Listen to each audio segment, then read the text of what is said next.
In this election, the Liberals have been stealing an awful lot of their best policy ideas from the Conservatives. The Conservatives say, we'll lower taxes on the middle class. The Liberals say, hey, we'll do that too. The Conservatives say, we're going to axe the carbon tax. Hey, we'll beat you to that. We'll axe it right now, say the Liberals. We're going to build more housing. We're going to make housing more affordable. Hey, we can do that too. We're going to have quicker approval of major projects, the Conservatives say. Hey, we can do that too, say the Liberals. We're going to improve national defense, the Conservatives promise. Hey, we can do that too, the Liberals say. And we're going to build pipelines east and west, according to the Conservatives. Hey, we'll do that too, say the Liberals. That's all well and good. Those are all good policies. I hope the Liberals did adopt them, but I don't give them much chance of it actually happening if they get reelected. Take, for instance, the promise to move more Canadian oil to Quebec. Quebec uses about 350,000 barrels a day of oil. It gets 70% of that from the United States.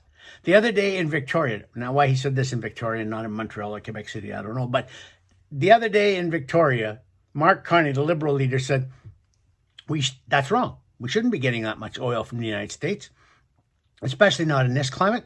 Let's move in more oil from Alberta. Good idea.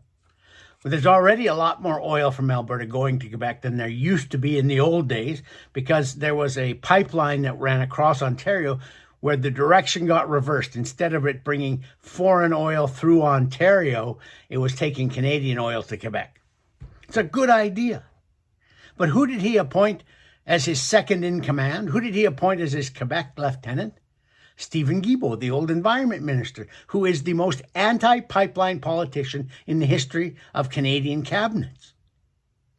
And Mark Carney then goes on to say, and we won't build a pipeline to Quebec unless Quebecers overwhelmingly agree, and Indigenous people too, and environmentalists.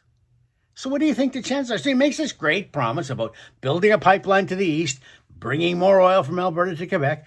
Great idea. And then he puts so many Liberal caveats on it that you know it's never going to get built. Look at the carbon tax. He did reduce the consumer carbon tax to 0% rather than raising it again on April 1st. But he's also promised to bring in a carbon tax on corporations. Well, that's just going to get passed on to consumers in the form of higher prices. So he isn't really getting rid of the carbon tax. He's just hiding it. He's putting it under the rug over here under corporations. There's going to be quicker approval of major energy projects. Yes, except he refuses to get rid of what was Bill C-69, the Impact Assessment Act. The thing that makes it so much harder to build a new pipeline in Canada that there will never be another one. It was dubbed the No More Pipelines Act for a reason, and Carney won't get rid of it. So what do you think the chances are that there are actually going to be these pipelines he's promised? Again and again and again, the Liberals steal these conservative ideas, but then they tack on Liberal caveats that make it unlikely they will ever get done. Take a look, too, at the middle-class income tax cut that the Liberals have promised. They promised that in 2015. Trudeau ran in the 2015 election. One of his principal platforms was a middle-class tax cut. Remember, he's going to take more money from the rich and give it to the middle class. Just a little bit from the rich, give a lot to the middle class. The arithmetic doesn't work. There aren't enough rich people in Canada to fund a big tax cut for the middle class, so it never happened. Indeed, under the Liberals, middle-class income taxes have gone up about $6,000 a family. So really what Carney is doing, he's saying, well, we'll roll back some of those tax increases that we put on you over the last 10 years by a fraction or two, and maybe you'll feel better about things.